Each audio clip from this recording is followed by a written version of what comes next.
everyone. Um, Welcome to Slopes and to Tabularium. I'm Alana, I'm the curator of the exhibition, and I'm very honoured that we have joining us today Jonathan Minard from New York, or Brooklyn more specifically.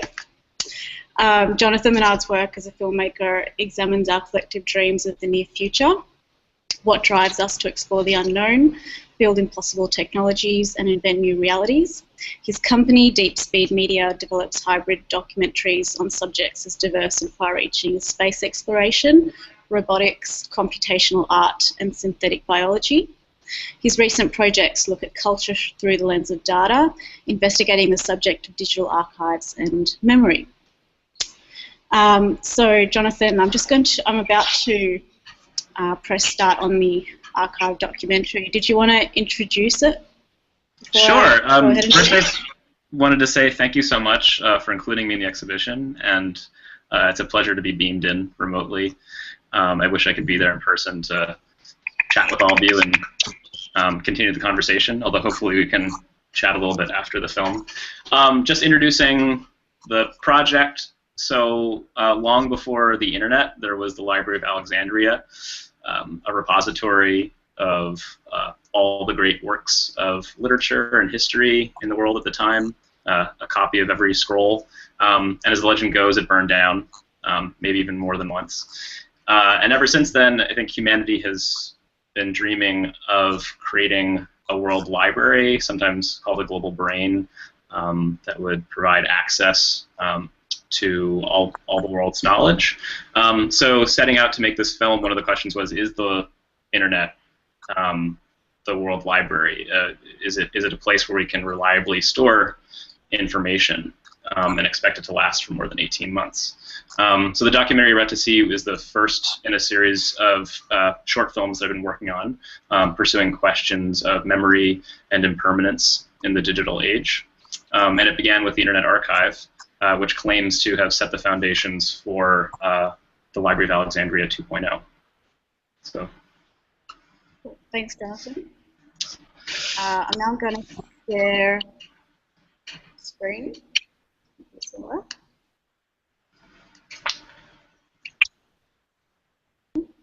You'll notice this is the Internet Archive's website. Maybe you just put your computer on, sorry, the actual Hangout on mute on your end before I do that. Cool, thanks.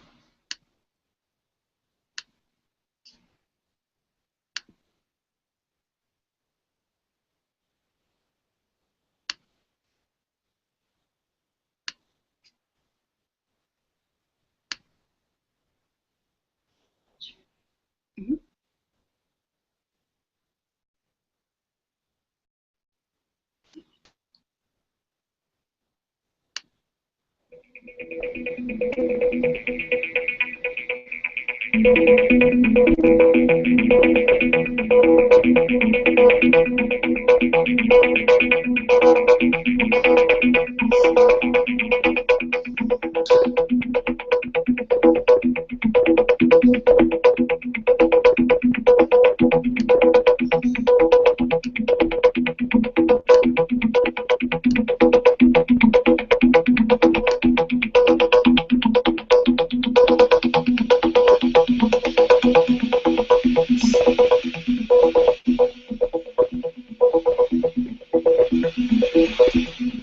When we started collecting the World Wide Web, we just did the same sorts of things that the search engines did. It's basically a computer that clicks on every link on every web page and then records its result. Then it goes and gets that web page and then adds it in and then clicks on every one of those links and then just keeps going and going and going until you get to the end.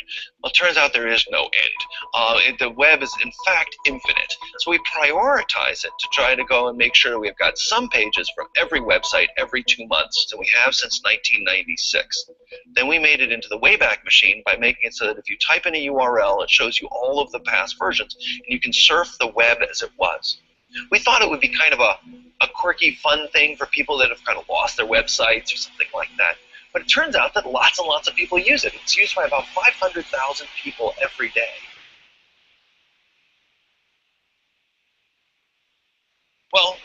So, welcome. So this is the Internet Archive. We bought this building about 3 years ago. It was a Christian Science church. The idea was to flatten the floor and make it into a library.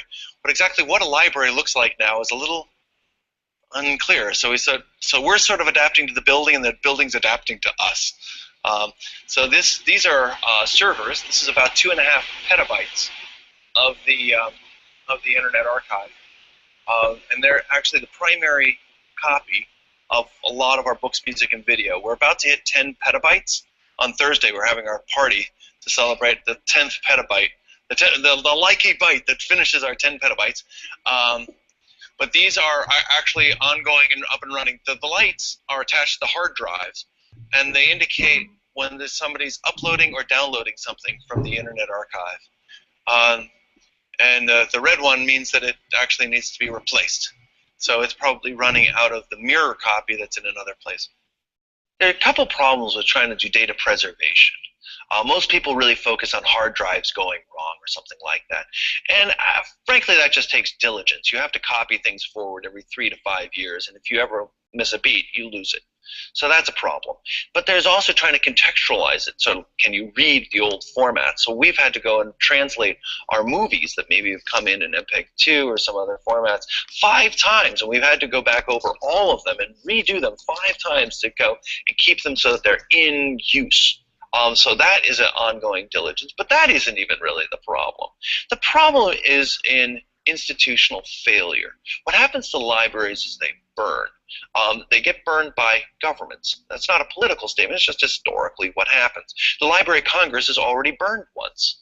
So if that's what happens to libraries, let's design for it. If the Library of Alexandria had made a copy and put it in either India or China, we'd have the other works of Aristotle, the other plays of Euripides. It would be great, but they didn't. And why not? A large part is ego. You sort of say, well, it's expensive. Yeah, not really. It's mostly ego. And sort of, if you take your crown jewels and move it someplace else, well, are you less for it? If there's multiple copies, are you less for it? And there's starting to be a generation of people that are living in this multiple copy world. Wikipedia has basically says, go ahead, make a Wikipedia 2. Take everything that we've done and make Wikipedia 2. That's bold. That's a really interesting thing. We've gone and made partial copies of ourselves and put it in the new Library of Alexandria, which is a beautiful place, and also a partial copy in Amsterdam, and access for all as data centers there that they've donated those spaces. So the idea of having large-scale archives in other political areas such that they go through their different ups and downs based on different forces. That, I think, is really the way to make a Library of Alexandria version 2 that will last for at least as many centuries, and hopefully more centuries, than the version 1 did. More servers. Okay, so this is so this one. These are more of our servers. These are the front-end machines, search engines, databases, and the like. These are storage machines, but everything's made out of the same stuff over and over again, which, excuse me, is now becoming more common. You know, it's how the Googles and the Hotmails and the Yahoos work. But we also use this, as you notice, there's no machine room here, right? This is an office for the organist that was here. And you can feel sort of the breeze coming in. The cool air comes in, goes through the machines, comes out hot, goes into our furnace, which we keep off, and it pumps it back through the building. We heat the building. We use the energy twice. We think that because we use it twice, we think this may be the first time a data center has been over 100% efficient. All right? So there's no air conditioning. We use Mother Nature for that. If it's a hot day like it is, we open the window. Otherwise, we open the door and we recirculate the air in the Internet Archive.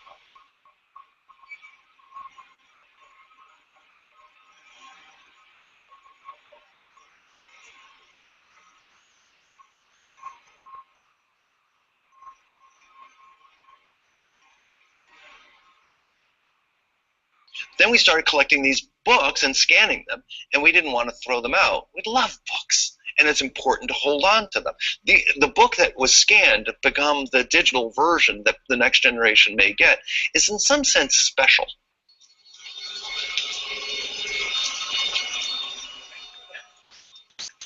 Welcome.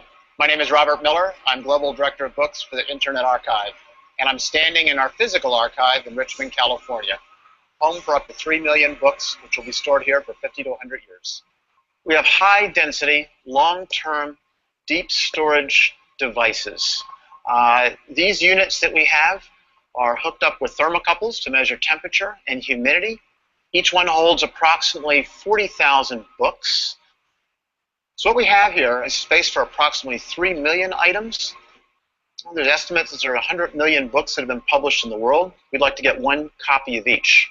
Our initial target is 10 million volumes. Why 10 million? Well, that's about the size of a Princeton University, Yale University, or the Boston Public Library. So when I open one of these storage devices up here, you'll see the boxes, the books, the pallets inside. Each one, again, holds about 40,000 items. The one I have in my hand is the British Patent Office was deaccessioning a collection, actually throwing them out, and we were fortunate enough to get a copy of these.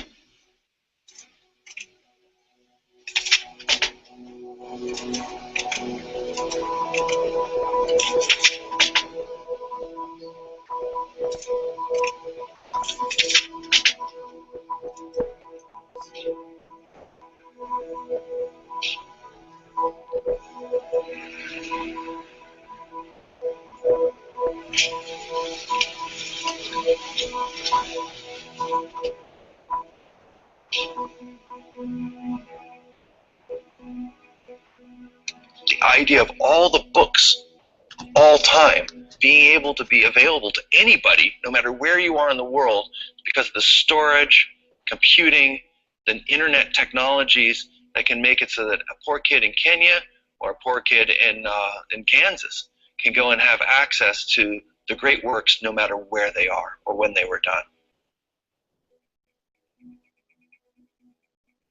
One of the things that we say here all the time is bits in and bits out.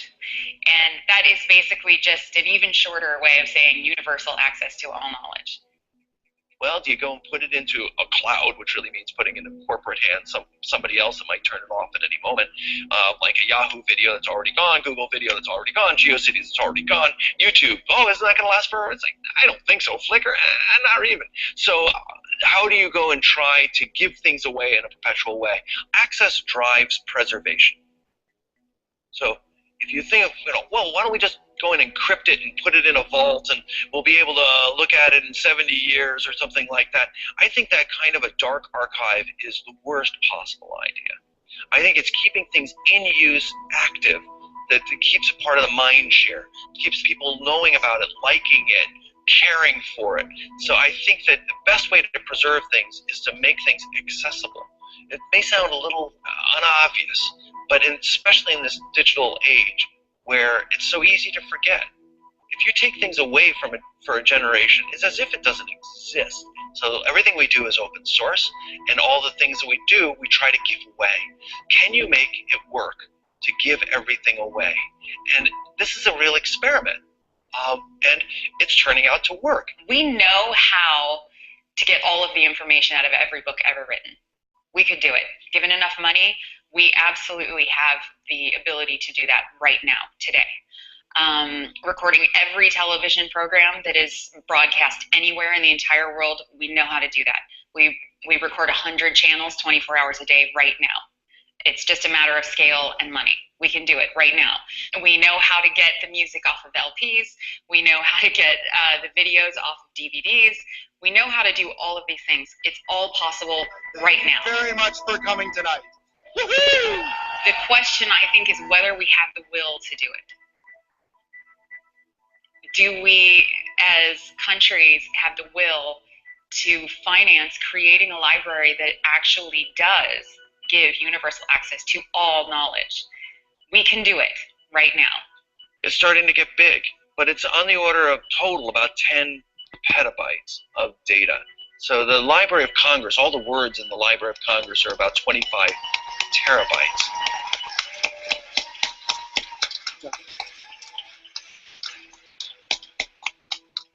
So it's not 1,000 Library of Congresses, but we're starting to get there.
Jonathan, are you there? Do you want to switch your mute on? Yeah. Nice. Okay. Cool. Okay, so I thought we'd start by looking at the actual subject matter of the documentary itself, so the Internet Archive. And when I was doing some research on this, one of the interesting points I found was that in May 2007, so already quite a while back, the state of California actually recognized the Internet Archive as a library which was eligible for federal and state funding, and it was actually the first time that a library was recognized not as a physical building, which was serving quite a specific geographic public, but kind of an abstract digital space serving, ideally a worldwide community. And I was just wondering what you thought of that, because actually last time we spoke as well, we were kind of thinking about the distinction between a library and an archive. And here it seems to be, like the US state is actually declaring a archive to be a library. So. Yeah, well, there are a few reasons for that. I mean, obviously, to be able to get state funding and support, and as a nonprofit, but also in order to lend books due to stringent copyright laws, the Internet Archive had to develop strategies and loopholes to be able to lend books and ebooks and copies that they had scanned. So that's one of the reasons they keep a physical copy, because the digital version in a way is a kind of a surrogate of that physical one. And so they can sometimes and all libraries operate this way now, they'll have to own a certain number of editions or copies of these digital versions, even though a digital version is theoretically infinite and replicable. It's just this kind of workaround that they've had to come up with. But yeah, I mean, it's fascinating, and there's an article this week about, I think it's the University of Florida, which is one of the first universities that has a completely bookless library. And so you enter this kind of empty, vacuous space, and I guess they just have digital resources and reference librarians and places to study, and so it's a kind of odd concept, isn't it? But I think the Internet Archive is still dedicated to keeping those physical copies, because they know that, I mean, a book is in some sense proven to be a more long-enduring medium than a digital file. And the fact is that we just don't know how long these things can last, and we don't know how to make bytes and bits of information last more than a generation. So until it's proven, it actually makes sense to hold on to physical things. And I mean, obviously, with this documentary, it forms part of your wider research on archives around the world. And yeah. I'm you're going to other archives and other libraries. So how does that compare? Their format of at the one time preserving things in the digital form, but at the other, also at the same time preserving things in a physical form. Well, actually, my research has really shifted into looking at the internet as a whole, and its history and future. So I've been visiting libraries in a sense, but I've really been visiting data centers and trying to understand kind of how Google works, and then also, I mean, on a kind of smaller scale, there's a community in New York of digital archivists and conservators who work with the museums like MoMA and Rhizome, iBeam, all have digital art collections. So on that kind of smaller scale, dealing with preservation of software presents a whole other set of issues. So it's not even just a file that's being preserved, but sometimes living code, and that code runs on specific operating systems. And so, in order to ensure that one will be able to run, software in 10 years, you need to kind of have either the operating system or a virtual machine that can run that operating system. So that presents a whole other set of issues, and that's kind of interesting. So, yeah, I mean, there's so many ways that digital media can become obsolete, and so it doesn't bode very well. And so that's, I don't know. I mean, I find some of these analog solutions are actually really interesting, or new storage formats that are coming about, because everything right now is still based in binary information that's essentially encoded in spinning metal disks, and that require power to run. And we have these data centers all over the world. There are actually probably about hundreds of thousands or millions of these large data centers, which are just filled with racks of computers running 24/7 that form the backbone of the internet and what we call the cloud, which is actually quite a physical thing, a place that you can visit. And so I don't have confidence in that information lasting. I actually ended up visited a lab in South London at the University of Southampton, where they've developed a technology. It's called Superman memory crystals, but essentially they're encoding information in bits in quartz glass, and so it's a laser that's kind of changing the state of that material in little dot patterns. They're microscopic, and they believe they'll be able to store something like 300 terabytes on a little disk. And so it's actually closer to optical media. It's almost like a DVD, but just super dense and very stable. And so obviously that's a very slow technique. It would take a long time to read from that and to encode it, and it would be very expensive to start. But something like that could last maybe millions of years. So these are just, we're still in our infancy and exploring different ways of storage. But I think what's really interesting. One of the takeaways is how enduring like a book is, for instance, and that we don't currently have a technology that can last longer. I think that the technologies we've developed have the benefit of being scalable and distributable and very fast. But I think that lends itself to a different kind of culture and way of accessing information.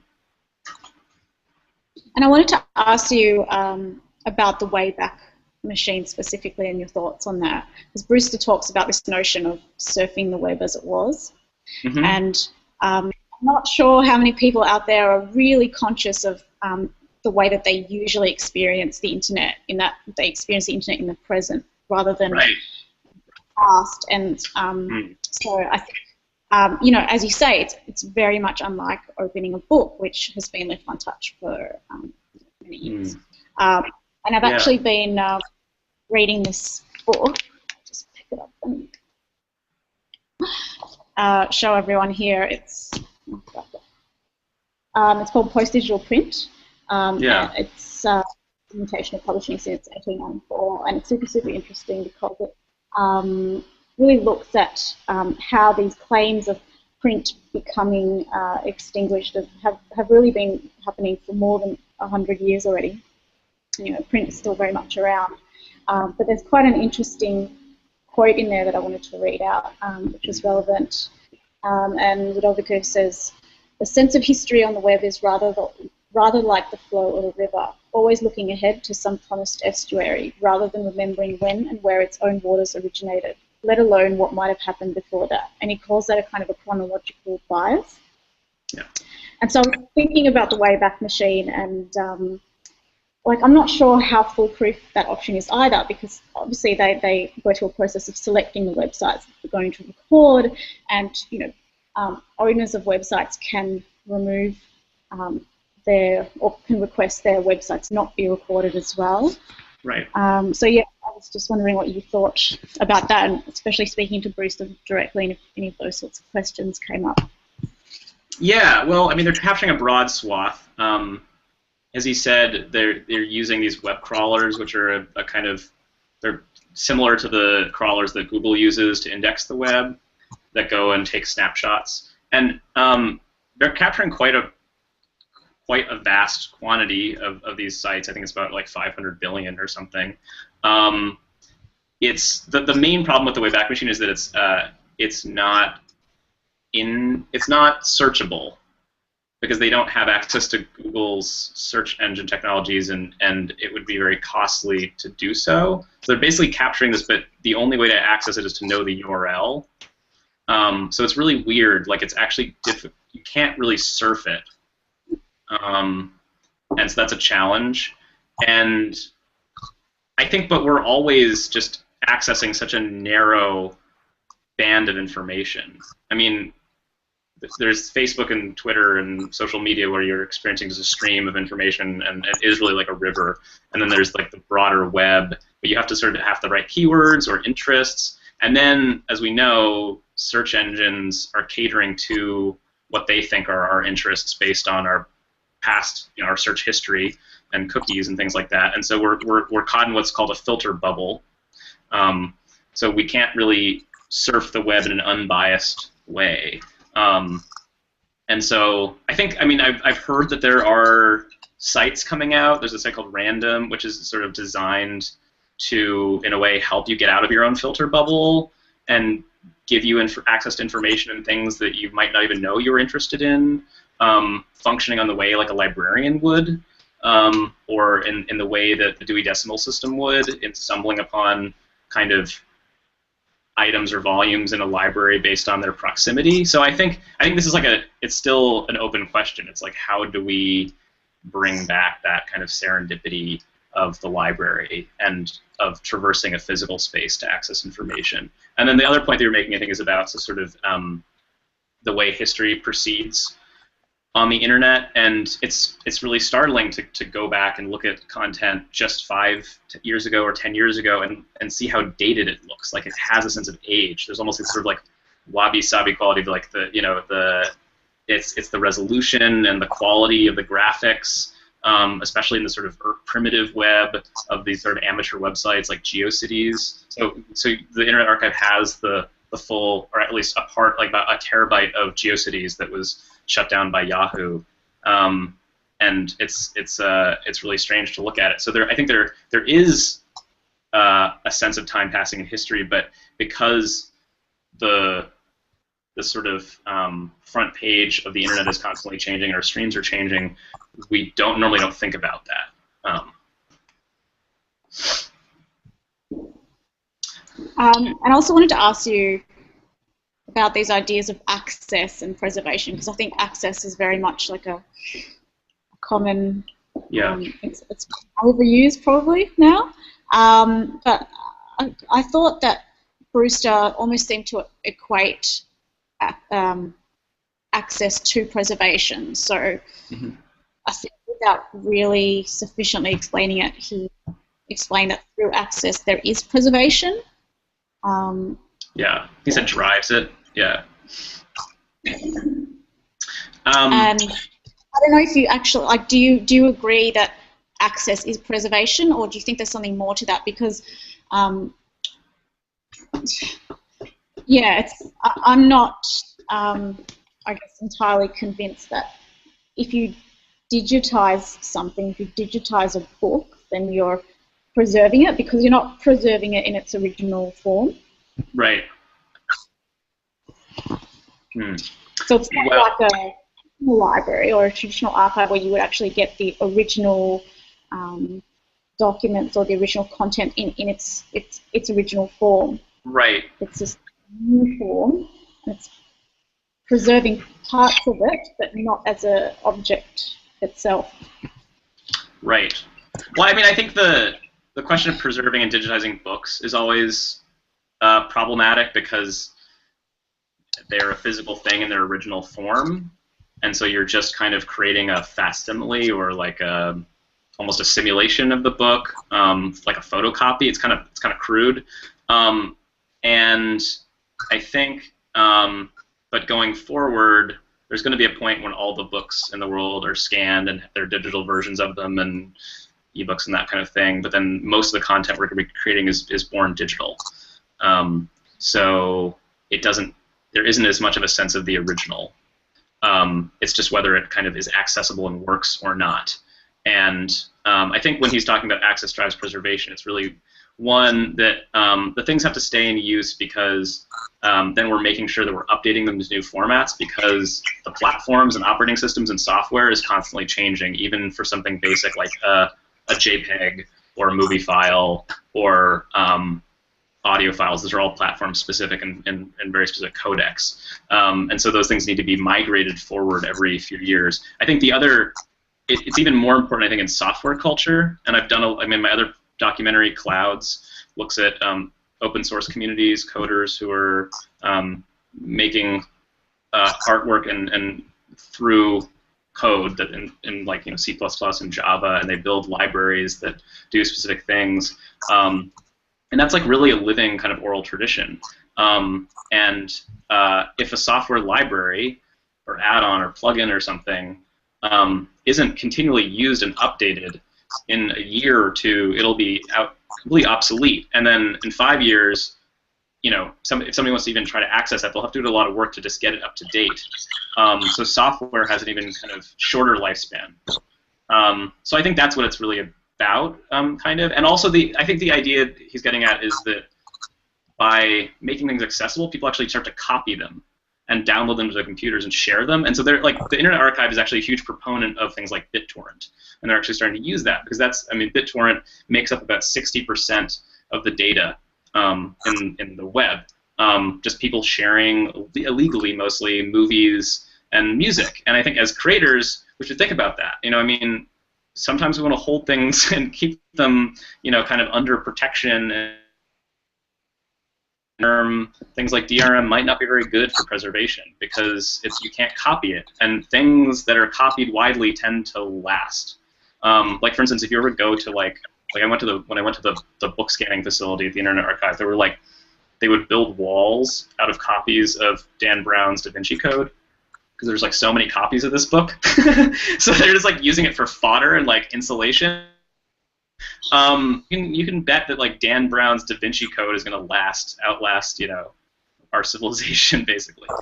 So things that are copied last. That's just a fact. And so I think in some ways, if we're interested in preservation, we should encourage copying and sharing. And on that note, I was actually kind of looking at, because the Internet Archive, it's not the only organization that's kind of attempting to create this kind of universal library. And I've noticed that there's either kind of two types of organizations or groups that do this. Either, it's a non-profit type of institution like the Internet Archive, and there's also UNESCO has a World Digital Library project. Right. Or there's the online clients. So you've got Google, you've got Microsoft as well. And, I guess only time would really tell as to sort of the distinctions between the libraries that they actually curate, create, but and curate, I guess. I think Google especially, it only tends to focus on certain types of popular culture, or universal popular culture, and it's not going to get down to the nitty-gritty of self-published artist books. And ultimately, whatever space Google creates, it's probably going to be used to sell advertising as well. Mm-hmm. Mm-hmm. I actually read that it was actually Microsoft that originally funded the Internet Archive's text collection, and they gave them a grant of $1 million US, and eventually they pulled out of the project, but they left the Internet Archive with all of the scanning equipment and public domain files. But so I guess the distinction between the nonprofit and the kind of mega corporation is not, clear. But yeah, I mean, in that I don't sense, know if you've noticed it, that they have different approaches, I guess, or. Well, I mean, like Google. Yeah, I actually don't have the full kind of like legal history on it. It gets kind of complex and convoluted, but I know that Google attempted to kind of wholesale scan every book in the world, and with their, resources, it was feasible, and you can still search them and find things on Google Books, but they're all redacted, because basically they did it without getting approval, and so there was a class action lawsuit by publishers against them, and now I think that they're working with specific libraries, so they'll like scan an entire library's collection, and then that library has access, and these are typically wealthy university libraries. So maybe in the long term that information will become accessible, but for the moment it's not to the general public, and that's one point of contention between Google and a place like the Internet Archive. But I've also just been wondering more generally about that kind of the status of the data, and also our personal data, which is held in corporate servers. And you can't call up Google and say, I'd like a hard drive of all of my data that you have. And it's not just the things that we've generated. It's the kind of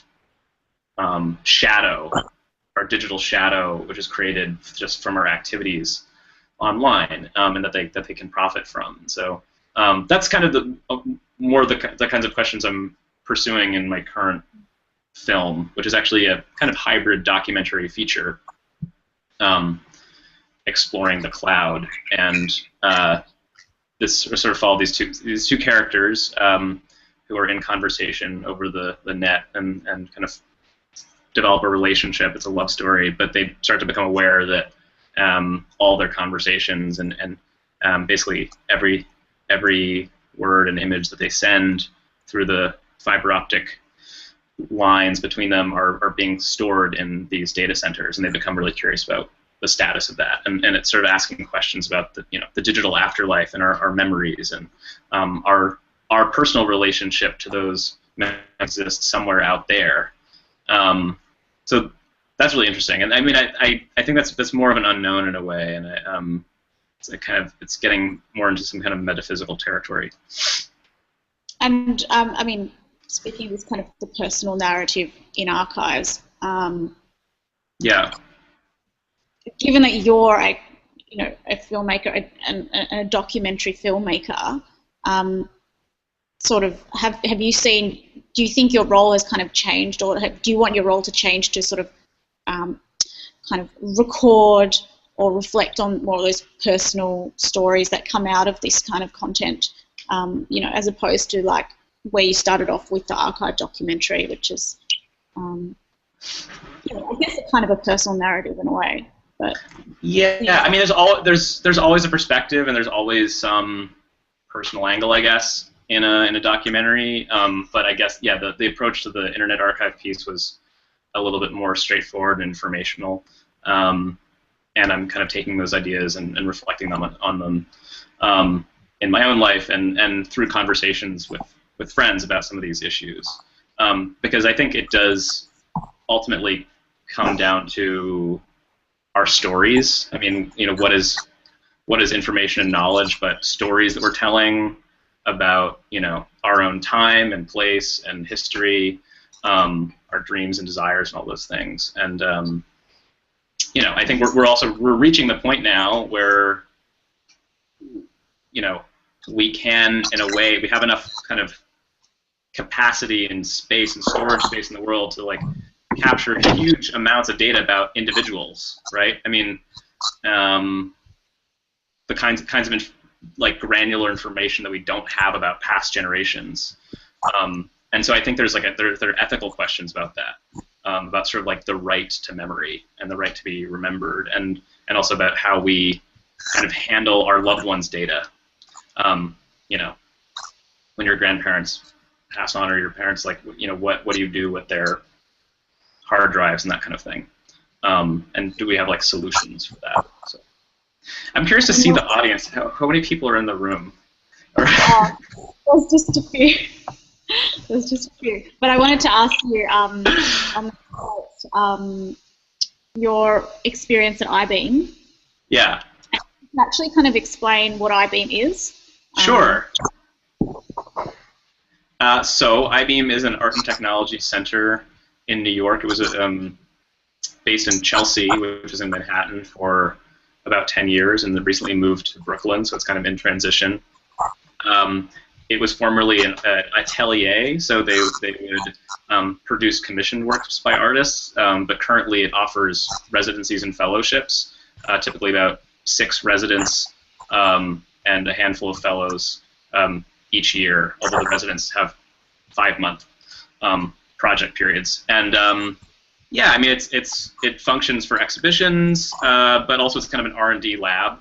So a lot of the artists are, if not working directly with hardware and software in their work, are pursuing critical questions about kind of technology and society. And so, with your residency there, did you want to talk a little bit more about the Hurricane Sandy effort? And I might introduce then your little documentary on that and show that. Sure, yeah. So I showed up there about 2 years ago, and my proposal was to conduct research and make a series of documentaries on archives and how we preserve digital information. And so I started on that quest and actually had made the Internet Archive documentary, and that was in October 2012. And then I returned, and later that month, a Category 3 tropical storm, it's actually a superstorm, swept through the Northeast, and it was one of the most destructive in U.S. history, destroyed many neighborhoods and communities on the East Coast, but it also flooded areas of Manhattan, and iBeam happened to be on the west side of Manhattan, right along the Hudson River, and so the sea essentially was lifted up and flooded our building along with many other galleries. So this is like, one of the major epicenters of the New York art world, and it was flooded, and so we returned to the building, and along the street, artwork was being tossed into dumpsters. The building had to be drained out, and it turned out that our media collection, which was pretty much the only record of a lot of the work that had been produced at iBeam that was stored on, cassettes and DVDs, about 2,000 items, was flooded and submerged, and so we had this massive recovery effort to kind of save a chunk of our history. Okay, cool. I'll just switch it over to that screen.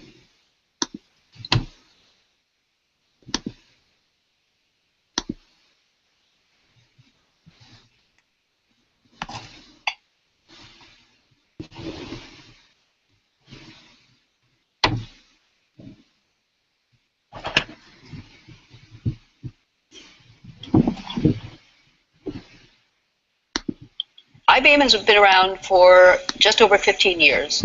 We work at the cutting edge of art and technology, and we also take advantage of our extraordinary space here to make sure that work gets out to the general public. We knew that iBeam was in Zone A, but I don't think either of us were really prepared for the magnitude of the damage in this whole neighborhood. I remember, getting out of the car, there was water standing, and as soon as I saw the gate at iBeam and the way that the gate had actually been physically damaged, I knew that this was not a normal storm. This was something beyond anything that I've ever seen before. When we were later able to go in the space, it became clear that there was, the water was actually 3 feet high throughout the whole space, which still blows my mind.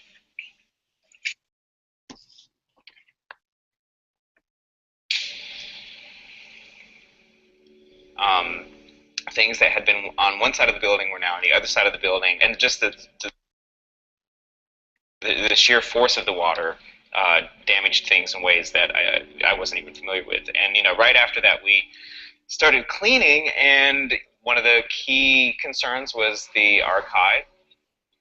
When we found the media, it had, not all of it, but a lot of it had been soaked by this sort of toxic water that had seeped in. As soon as we started telling people what had happened, the amount of support that we got from the community, from other organizations, was just amazing, actually. We had Kara from AV Preserve come on site and lead a crack team of specialists to salvage the media. Earlier we put into a stabilization operation, now we're going into recovery mode to try to get the stuff clean and dry so that it can be recovered potentially.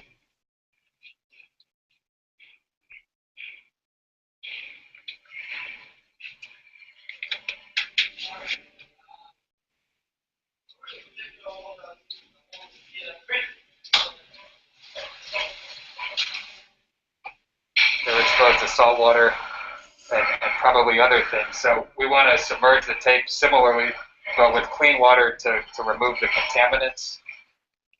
I mean, these media in general are pretty short-lived. I mean, as we go through time, like the media we use to record information lasts shorter and shorter amount of time. So a lot of these are from the 2000s.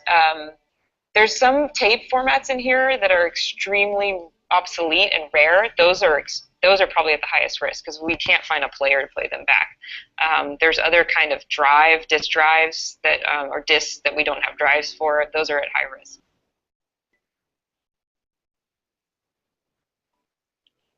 The risks are basically partial information loss, total information loss, and irrecoverability. Some of it can be recovered though, so we're trying to see if we can stabilize it to the point that it can be recovered. We are coming back, as our neighbors are, and hopefully we'll be stronger, and we'll be learning from this experience, and we'll also be putting more emphasis on the importance of our archives and looking to see how to make better use of them and make them available to a wider public than they have been in the past.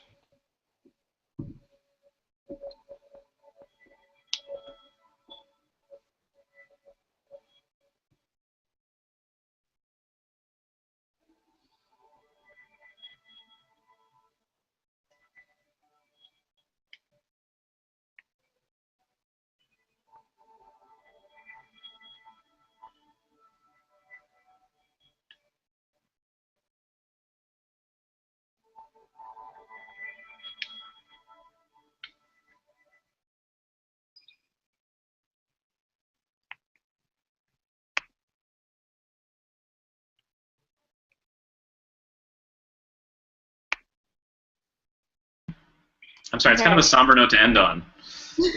Well, I was going to ask some questions we had. Sure. Okay, here. Can I ask a question? Yeah. Can you hear Jonathan? Hi, Jonathan. Can you hear me? Yeah, I can. Yeah. I just wanted to ask a question. I found both documentaries really interesting, but I guess I was more interested in the first one.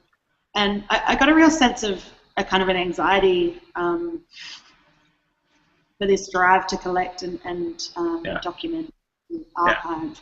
I guess my personal sense is that I feel like this might be a reaction to a kind of counter-reaction to the expansion to our worldviews that the internet has provided. So the more we learn about things that we didn't know about before, the more we kind of have this drive to collect and store and keep and well, not control, but to keep a record of. And it reminds me of this story by Borges about a cartographer who, I don't know if you've read it, but it basically it's a short story about a map maker who makes a map at 1-to-1 scale, and so it's so big that it has to lay over the contours of the Earth, and it's like this funny little story that sort of points out the futility of recording everything in the world because it becomes inaccessible or something. and I guess hearing that speak about all the terabytes of information that they've collected, and kind of indiscriminately, like, you know, with they were throwing away books that were kind of awful, and collecting websites that you can never search again, and all that kind of thing. I just wondered if I guess it's a long way of getting to my point, which is, what do you think that there's going to be a big surge in the role of the curator or an arbiter of this kind of information in the future? Or maybe do you have examples of that kind of thing already happening? I guess Alana's archive for this exhibition is kind of a curated selection of bits from the internet, and I wonder if you know of any other instances where that kind of selection process is happening. Right. Well, you definitely invoked the right myth, on exactitude of science, and the idea of the map kind of exceeding the territory. And I think it's also telling that at the end of that story, the map has kind of fallen into disrepair and tatters, and there's just traces left of it. And I think that's kind of what we're doing. So part of the myth that I'm spinning is kind of looking to into the void of the digital dark age, and thinking about what won't be accessible of our time to future generations, and how then they will understand who we were. And I think you're right. I mean, it does. You have to have curators, you know, people who kind of love and care for specific things and want to save them. And I think curators are just a subset of archivists. I think there are different approaches. You know, the Internet Archive does cast a wide net, but they also have deeper collections, like all of, you know, NASA's photos and these home movies and science videos, and so very specific collections that people have donated to them. So they kind of they act as kind of like a host for anything, basically. They're kind of very indiscriminate in that way. And I think there's a philosophy behind collecting and archiving indiscriminately, which is that sometimes we just don't know what will be important. And so there's a certain, you know, I think there's a risk sometimes of short-sightedness in curating, because you're saying this is important to the exclusion of everything else. Yeah, I mean, I guess it has attendant criticisms, because, you know, somebody then is deciding what's important, and somebody then is imposing their own personal value judgments on what people are selecting. Right. And I mean, like, digital archivists would make the argument that we have this sort of infinite capacity, so why not try and store it, especially when the storage just keeps getting more dense and cheaper. You know, it's like a terabyte would have seemed like a huge amount 5 years ago or 10 years ago, but now you can just go to the store and pick up a terabyte drive, and especially when it comes to text-based content, you know, all the Library of Congress's books, almost all the books in the world, they're about 100 million, can fit on about 50 terabytes. Like, you could theoretically own all the books in the world. So it's like, it just kind of puts things in perspective. And I think, but also then, like, on the internet, we're producing a lot of junk. And I don't think we're just like, we're cataloging things intelligently. Like, there's a lot of just like senseless output. And so that's another kind of dimension of this. Like, who's archiving? Who's archiving? What I didn't hear? I said, who's archiving all the cat pictures? Oh, the cat pictures? Well, I mean, it's being archived, of course, and all the porn and everything. It's all there. And I think that's as much of a reflection of us as anything else, though. And like, I think it's obviously overrepresented. Like, and so I think there is a need for curators and librarians to offset that, because, you know, you have this sort of like explosion, profusion of, you know, viral media and kind of internet culture, and so these things spread, these memes spread, and they're not necessarily more important. They're just like things that people pass along kind of senselessly. And so yeah, we are probably over the cat pictures kind of have this like privilege in their viral, you know, potential. So I don't know. Yeah, it's a good question. But I mean, do you guys people? How many people in the room believe that we're facing a digital dark age, and how many of you believe that all this information is going to last, or at least most of it? I'm like kind of interested in like this archiving process. Like he was talking about how every so often like everything has to be kind of like almost like recreated in a sense because like the new technology like overwhelms the actual information. So like eventually like all this information that they're copying like how many people are going to have to be like running just like the upkeep of it? Like that. That's what I imagine will eventually like cause the demise. Is that what you mean by like a digital dark age? Like it won't be kind of. It's too keep up. Won't be accessible. Well, so they're pretty clever. They've automated all of it. So their systems do that transcoding automatically. So it's like in a batch. They can just like convert all movie files to the new ProRes format. But